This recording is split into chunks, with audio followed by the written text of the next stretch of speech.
안녕하세요. 솔로몬 코리아 KTV의 신현기입니다. 오늘은 한국경제신문에 기사화된 내용 중 가슴에 와닿는 얘기가 있어서 같이 내용을 한번 보도록 하겠습니다. 첫 번째는 오피스텔도 주택수에 포함되어 충격 속에 미분양이 속출되고 있다. 두 번째는 K9 자주포 호주 뚫었다. 하나디펜스 1조 수출 계획에 대해서 보도록 하겠습니다. 첫 번째, 오피스텔 주택수 포함 충격 속에 미분양 속출되고 있다에 대해서는 8월 청약 5개 단지 모두 미달되고 거래량도 절반 수준으로 뚝 떨어졌습니다. 7월까지는 풍선 효과로 인기가 있었으나 8월 12일 이후 오피스텔 사면 아파트 추가 매입 때 취득세가 중과되어 분양 계약자 중도 해지도 급증되고 있습니다. 건설사 공급 일정 연기로 비상되고 있습니다. 서울 영등포구에 사는 직장인 A씨는 최근 오피스텔 매매를 알아보던 중 계획을 보류했습니다. 지난달 12일부터 부동산 취득세를 계산할 때 주거용 오피스텔도 주택으로 간주하도록 세법이 바뀌었다는 얘기를 들었기 때문입니다. A씨는 오피스텔 사면 나중에 아파트 살 때 취득세를 더 내야 하기 때문에 메리트가 떨어진다고 했으며 차라리 돈을 좀 더 모아 소형 아파트를 사는 편이 낫다고 하였습니다. 오피스텔 시장에 때 아닌 한파가 몰아치고 있으며 지난 7월까지만 해도 전국 월별 거래량이 역대 최대치를 경신할 정도로 시장의 활기를 돌았지만 지난달 상황이 급변하였습니다. 전국에 청약을 받은 오피스텔 단지가 전부 미달되고 거래량도 급감하였습니다. 지난달 7월 10일 대책 후 후속 입법인 지방세법 개정안이 지난달 10일부터 시행이 된 게 직격탄을 날렸습니다. 이 법안은 부동산 취득세 중과 여부를 판단할 때 이날 이후 매수한 주거용 오피스텔을 주택으로 간주한다는 얘기입니다. 8월 청약 오피스텔 전부 미달되었으며 3일 한국감정원에 따르면 지난달 청약 홈을 통해 분양한 오피스텔 단지는 모두 청약이 미달되었습니다. 지난달에는 서울 구로구, 광주 서구, 인천 미추홀구 등에서 총 5개 오피스텔 단지가 청약을 받았습니다. 지난달 31일 서울 구로구에 청약을 받은 칸타빌레 8차 오피스텔은 360실 공급됐지만 청약 신청자는 96명에 그쳤습니다. 지난달 18일 청약을 받은 광주 서구 센트럴 광천 더 퍼스트 오피스텔은 436실이 일반 물량으로 나왔지만 청약자는 9명 뿐입니다. 오피스텔은 아파트에 비해 가격 상승폭이 작아 청약시장에서 인기가 떨어지는 게 일반적이지만 비선호 지역에서 공급되는 경우 청약이 미달되는 사례도 심심찮게 나옵니다. 하지만 한 달간 전국에서 공급된 모든 단지에서 미달 사태가 발생한 것은 극히 드뭅니다. 지난달에는 오피스텔 청약자 수도 평소에 비해 크게 줄었지만 지난달 전국에서 공급된 신축 오피스텔 규모는 총 1896실이었으나 전체 청약 신청자는 205명에 그쳤습니다. 평균 경쟁률은 0.1대 1을 기록했습니다. 지난달 6월 14대 1, 7월달에 13.3대 1과 비교해 확 쪼그라들었습니다.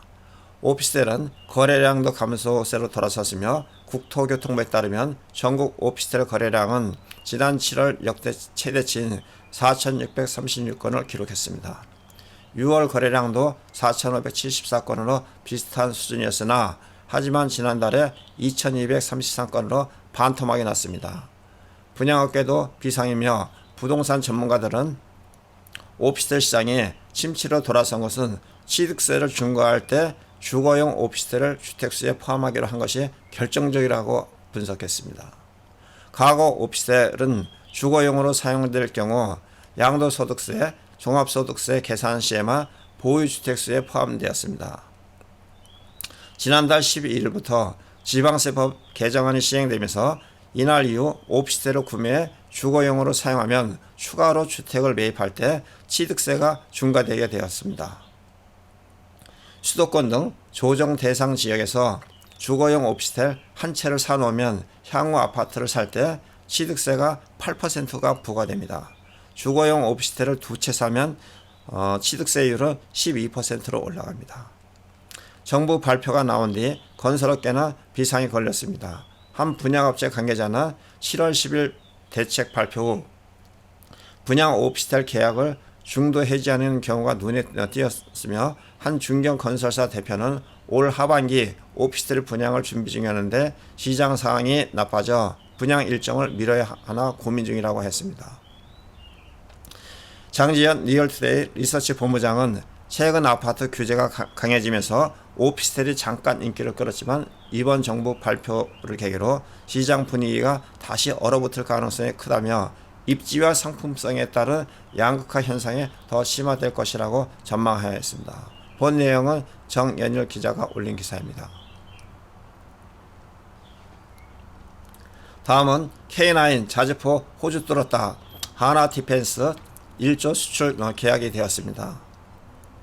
육상 무기 최대 규모 수출, 합리적 가격, 실전 기술력 인정, 5조 호주 장갑차 수주 청신호, 자주포 시장 48% 점령한 K9, 노르웨이 24대 추가 수출 논의, 영국도 도입 검토하고 있으며 K 방산 위력이 커지고 있습니다.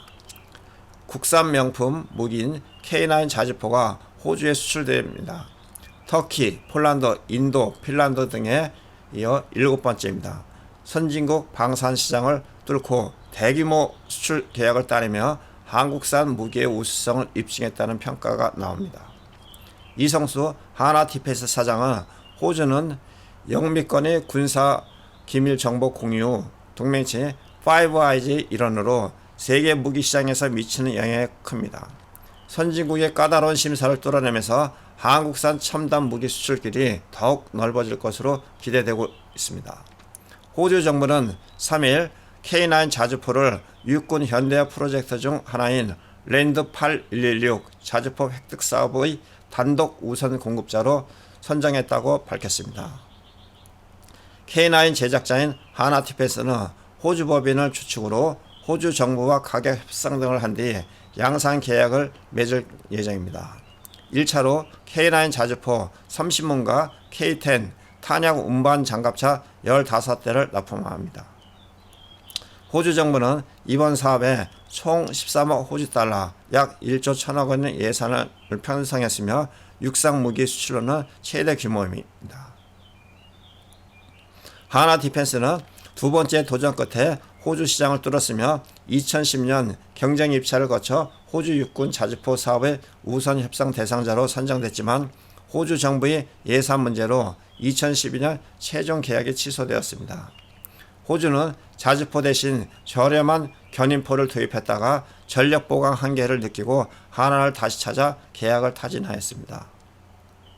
K9의 자주포 수출 일정을 보면은 터키 2001년 280대, 폴란드 2014년 120대, 인도 2017년 100대, 핀란드 2017년 48대, 노르웨이 2017년 24대, 에스토니아 2018년 18대입니다. 하나디펜스 실적은 2017년에 매출이 4,700억, 2018년에는 7,700억, 작년도 2019년도에는 1조 4,600억입니다. 하나의 적극적인 현지화 노력도 호주 정부의 마음을 움직였습니다.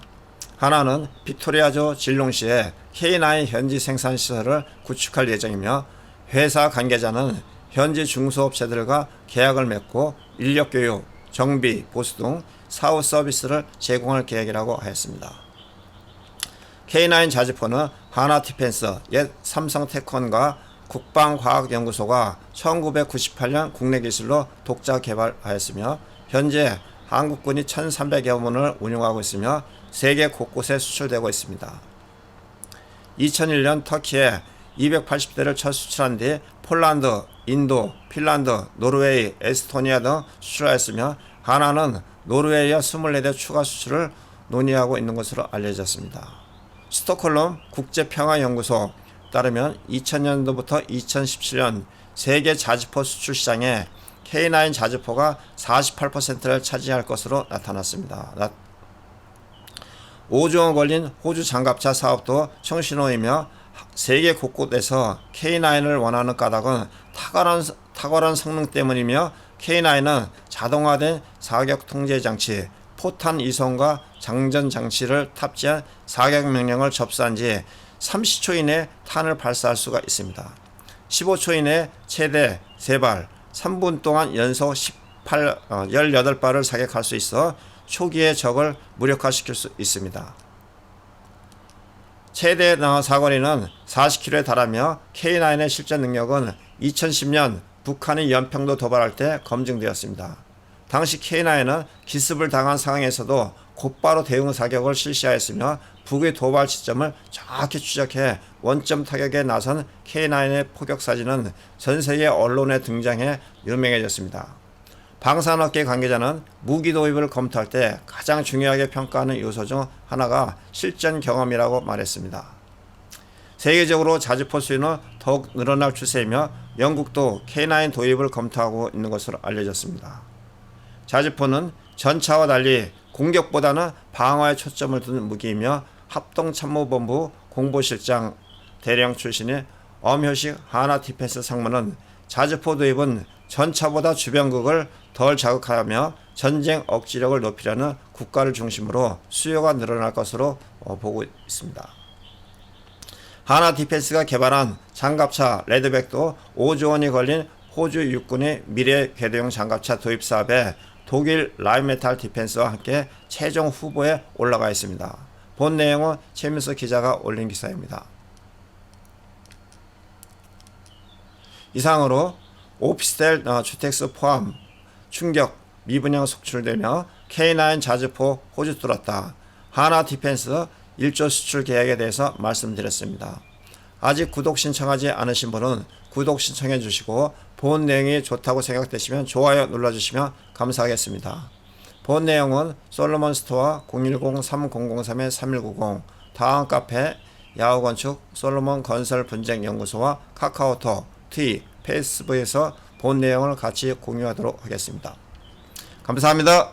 다음에 좀 더 나은 내용으로 찾아뵙겠습니다.